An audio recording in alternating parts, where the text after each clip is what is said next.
भला ॻाईंदे महिल का शइ महसूस कंदो ई छो त चहिरो बसि ॻाइण ॻाइण महिल कोई कंहिं इश्क में जीअं माण्हू इहो सम्झो हलियो पियो हुजे तस्वर त कम कोन थो अचे त का तस्वर पचाए बि तॾहिं त कमु थींदो त मुंहिंजे दर्द को कमु कंदो हुउसि वक़्त में नालो सालो कोन वठो न हा दर्द जो कमु जे वक़्त में नेज़ो लॻियल आहे हा कमु कंदो हुउसि त पोइ उते ई मतिलबु मूंखे बिल्कुलु थोरी उमिरि जो हुउसि एतिरी का ख़ासि मुंहिंजी उमिरि न हुई भला मूंखे अञा ईशा पर साह हिकिड़ी अचे पई त मूंखे कुझु ईअं इश्क वारो ख़्यालु हीअं जी लॻार थी जो सम्झा त 8 साल रातिनि जा उते ई मतिलबु मुंहिंजो निज़ारो रहियो दिल वारे दिल पर खे अडोरा पाप ओहदा हर पैसा बजा त मुंह बजा मनवा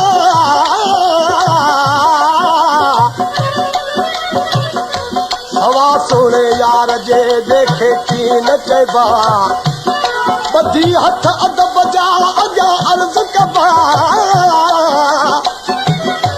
जद आबास अली गॾबा तद कदुस आवाज़ मंदर जाओ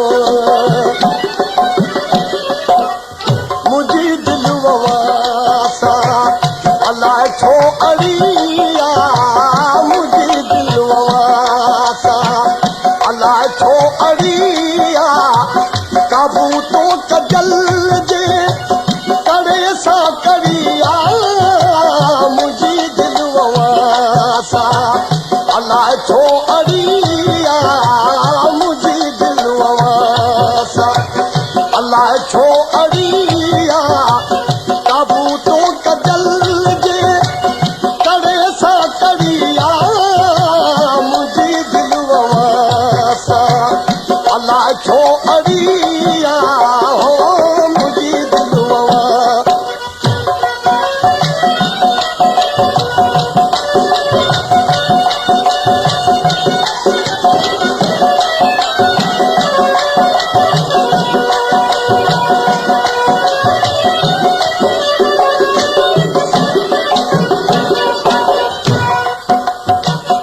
अखियुनि सोना सुपरी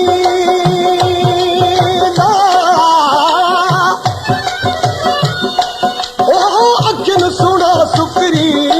तुंहिंजो अखियूं ॿई पापी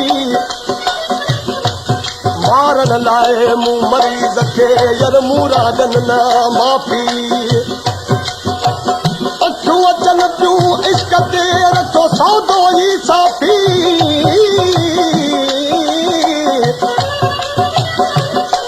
अहमद अखियूं ॿई उदासी मालक अचनि पियूं मारण लाइ 100 साल सजण जग नाल वसे अल्लाह 100 साल सजण जग नाल वसे त अखिड़ा देख न रज पल पल दे विच प्यासा आवन हो गली वल वल दे खड़ भज जा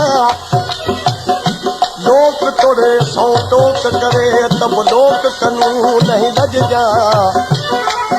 अमल इश्क असारे जा धम धूम धमाला वज जा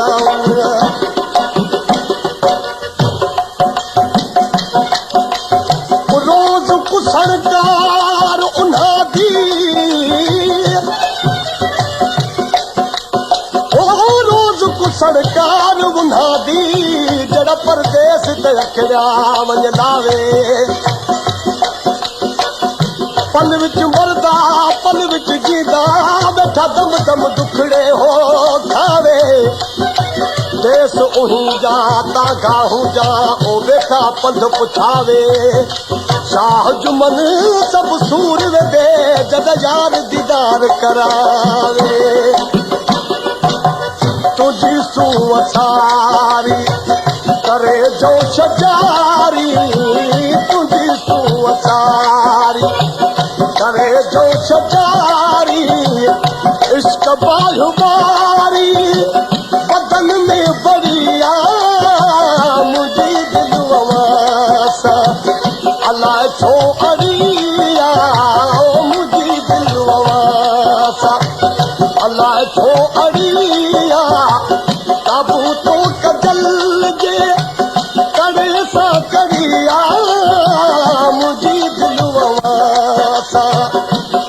छो अड़िया हो मुंहिंजी दिलवा मरहूम जलाल चांडे जी हिन तारीख़ी रिकॉर्डिंग जो बाक़ी हिस्सो डबल ए पारां जारी कयल मरहूम जलाल चांडे जे वॉल्यूम नंबर 2 में मौजूद आहे। हाणे मोहम्मद कासिम माका खे इजाज़त जेॾां पेर तेॾां ख़ैर।